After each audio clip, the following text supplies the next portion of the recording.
Sanibonani, Dumelang Bonweli Mzansi Africa, and welcome to your #1 youth show, and that is Expressions, right here on SABC 1 and DTT. Well, South Africans from all walks of life will be celebrating Inyanga Banabacha as well as 30 years of democracy. Well, over the years, there has been calls for sport to be incorporated into the school curriculum. When Azaria Nawembukele Apokaya, you know, school sport is the bedrock of sport development in the country. School sport and physical education are contained in the National Development Plan and are integral to development in the country. June 16, Expressions puts a spotlight on the thorny issue of sports at our schools, especially those from previously disadvantaged communities. Should sports be compulsory at our schools? I'm not rolling solo. I'm with Azaria. Unjani Azaria? Since we're talking about sports, sport. Ayiweni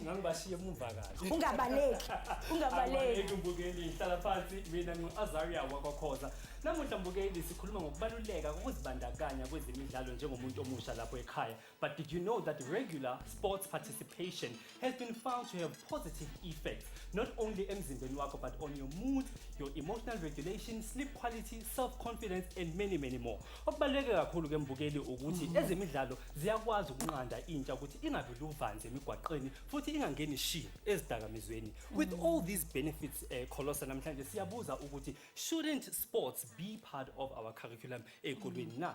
Nethezeka mbukeli ubukele lo mbiko olandelayo esiudidiyelwe uMziyanda Mbela.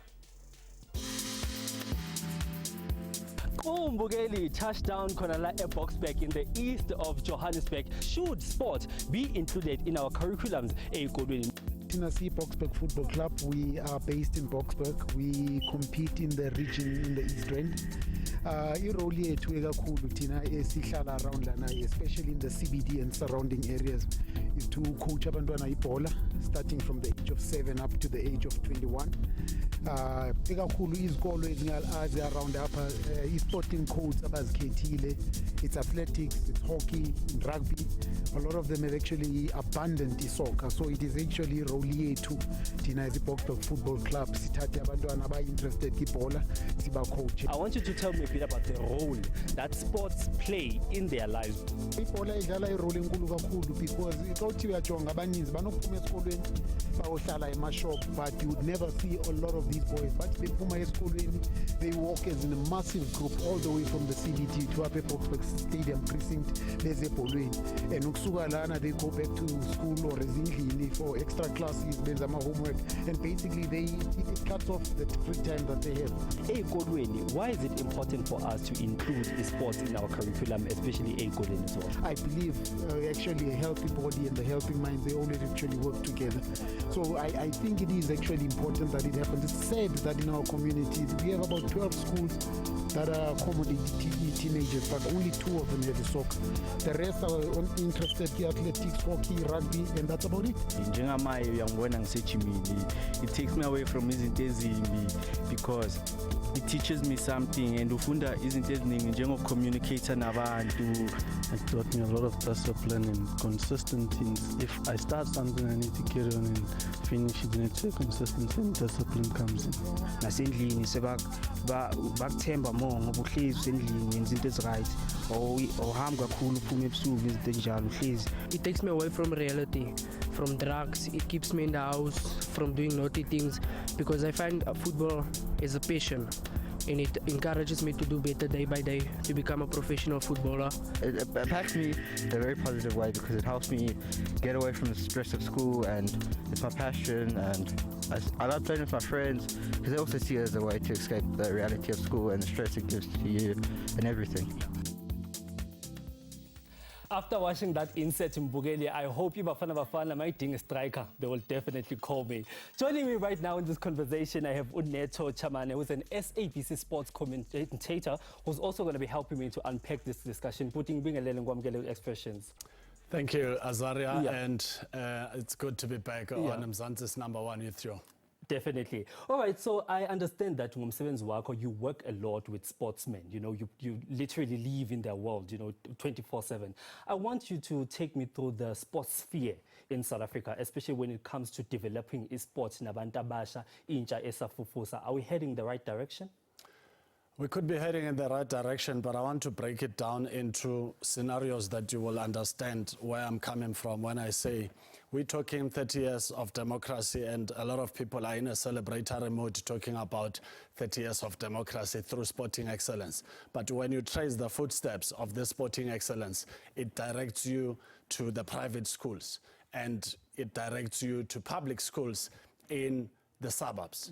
But when you take it to the townships, that's where trouble is. I mean, I went to a school called Tutolifa High School in Mansfield in the west of Johannesburg. It's a township. To this day, there's no soccer pitch there, let alone netball court, let alone volleyball court. And I matriculated, much as I look 27, but I matriculated 27 years ago in 1998. 27 years later, there's still trouble.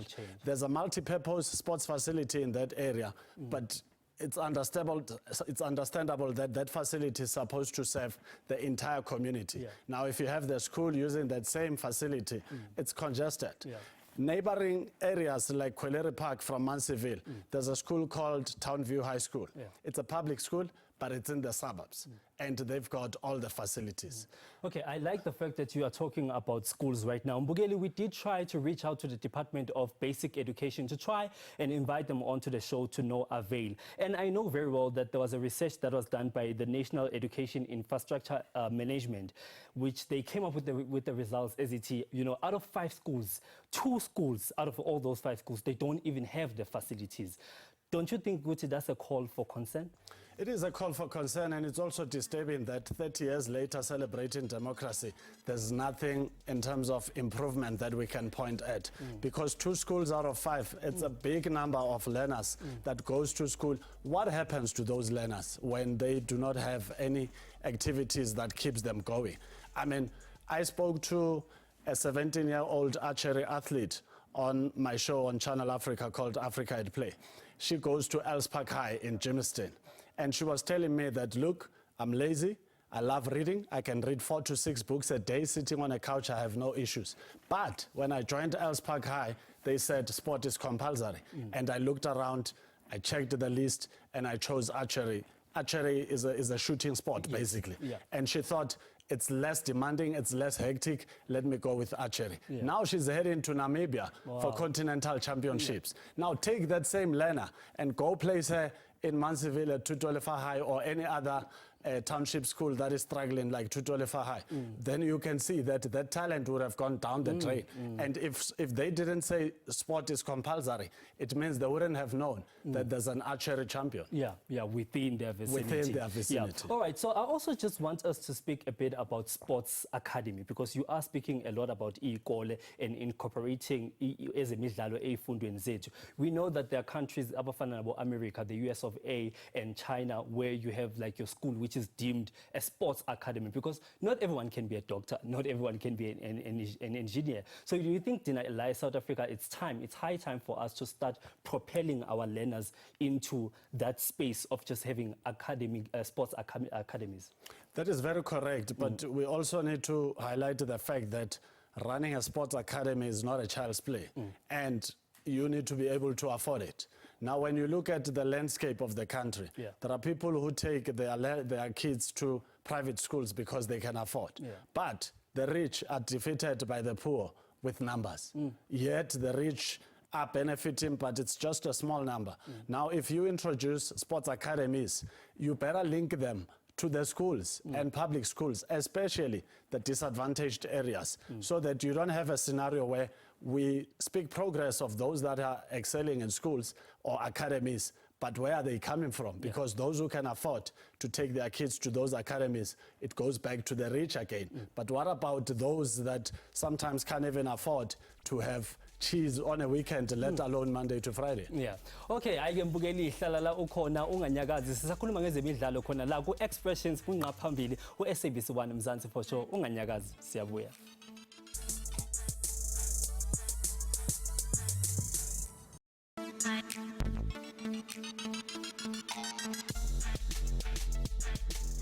Welcome back, Mbugeli Simtandayo. You are still tuning in to your number one youth show, and that is Expressions. We are talking about sport in schools.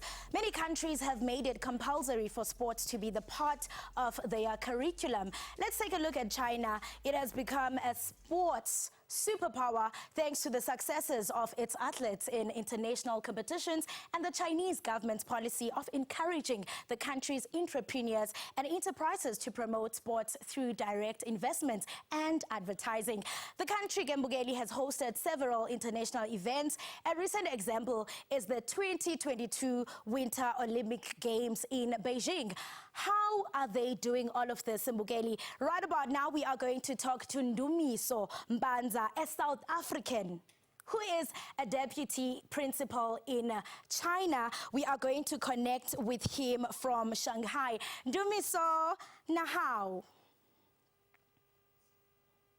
你好，你好老师，你好吗？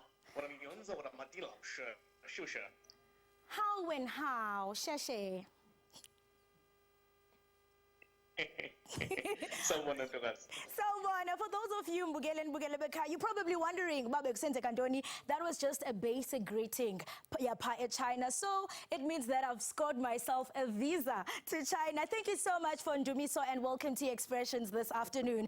I mean, you are doing strides in Asia's education, and I mean, you were appointed a few years ago as to be a deputy principal in one of the private schools, and I must say that as South Africa, we are really proud of you. I mean, your involvement and I mean, your participation with China and your exposure. I want to understand, Uguti, how has your exposure really altered your perception when we look at the sport here in this country that is South Africa?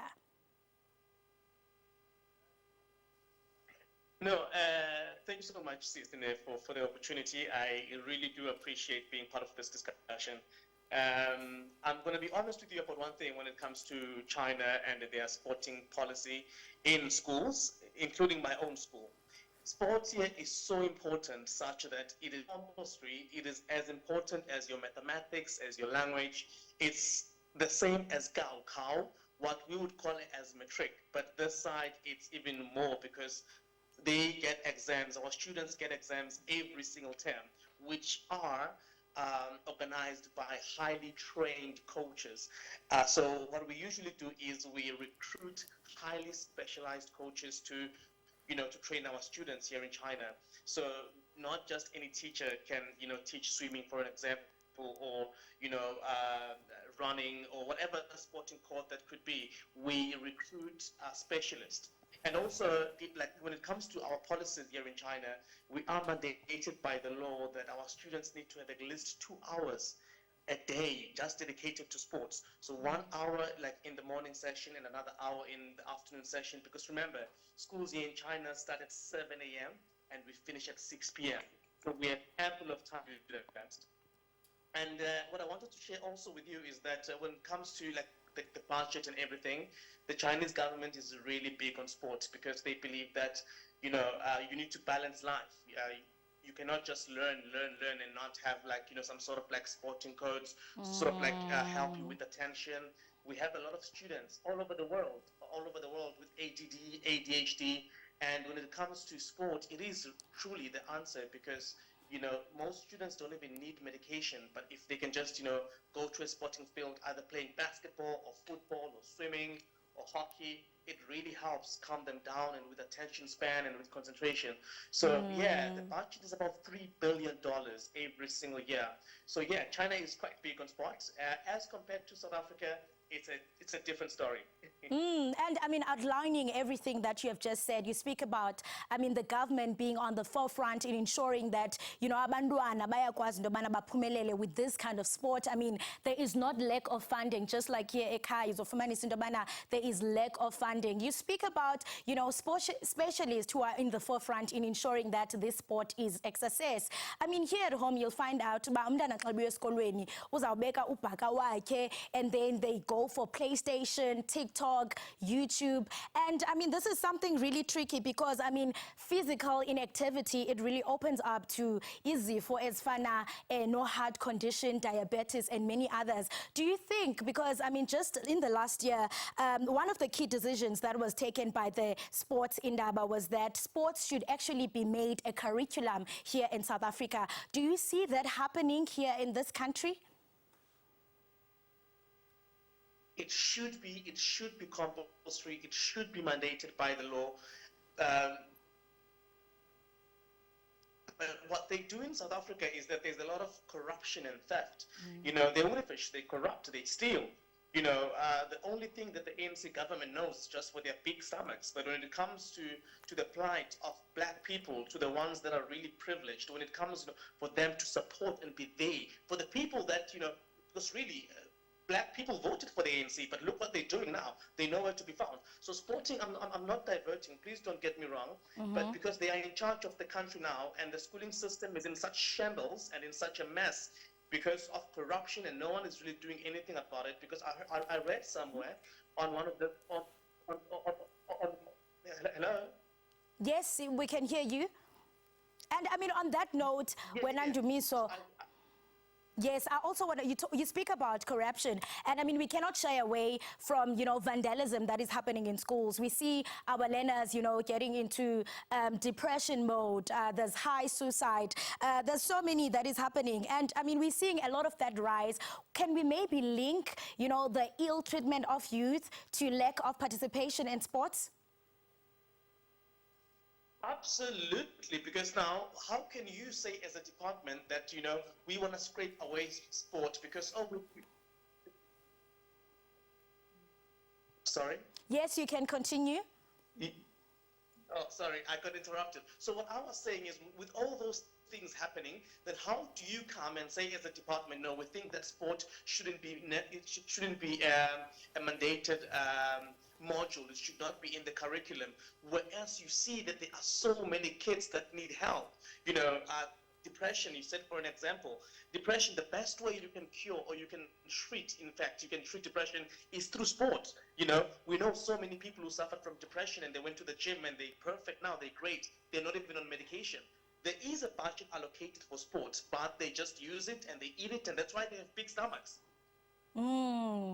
That's about one. Thank you so much for joining us. And, you know, I really wanted to touch on, you know, the schools that are really deprived financially, like the likes of Omambimpi, but they have proven beyond reasonably doubt that, you know what, you can be anything that you want and need where you come from. We were speaking to Ndumiso Mpanzi, connecting with him from Shanghai all the way in China. All I can say is sheshe. Right about now, let's take a quick commercial break. Make sure you stay tuned. We will continue with the discussion.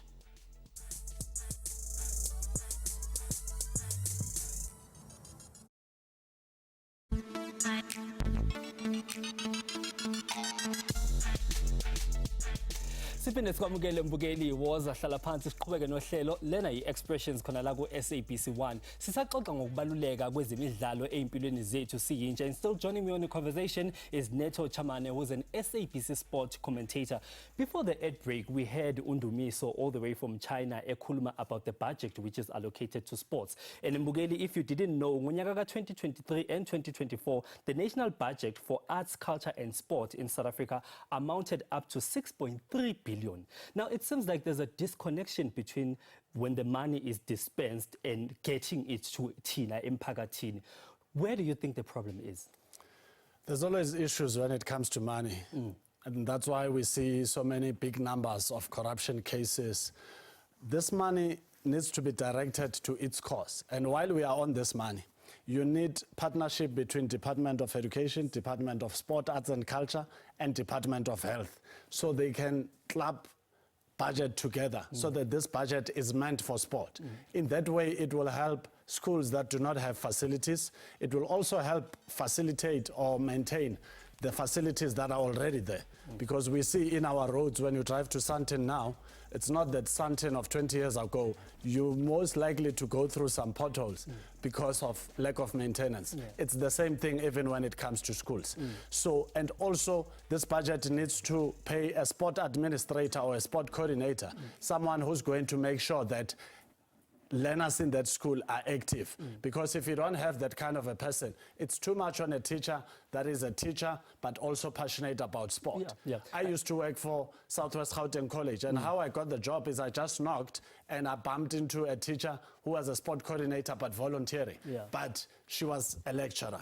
And she said to me, you came at the right time, we're going to advertise soon, I'll let you know. I applied and I got the job. Which is what I was going to ask you, Guti. Is it important for us to start looking at having sports teachers and qualified physical teachers and I guess that would be one of the solutions, right? Correct. And also take the class of 96 that won the Africa Cup of Nations for the country. If you trace back their footsteps, they come from school sport. But as soon as school sport died a natural death, it's as soon as our sport died a natural death, because then we were no longer producing players in good qualities. But also talking about class of 96 and many other legends, what are they up to? Because these are the same legends that you could employ in schools as football coaches, as cricket coaches, as many other sporting coaches, to make sure that they work hand in hand with the sport coordinators and they deal with the learners that partake in that respective sporting coach. Then we shouldn't have issues. You know. We are going towards the Olympics right now, and thumbs up to our South African team, right, Colossa? Yes, thumbs up. We are looking forward to it. And speaking of that, you know, I read such an amazing quote when Azaria showing physical activity. Take it as a pill that you drink every morning. So. Yeah. All right, Mbugela Sikshi, wait again. Uthandisile Sidina is standing by on the other side. Bye-bye.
nginje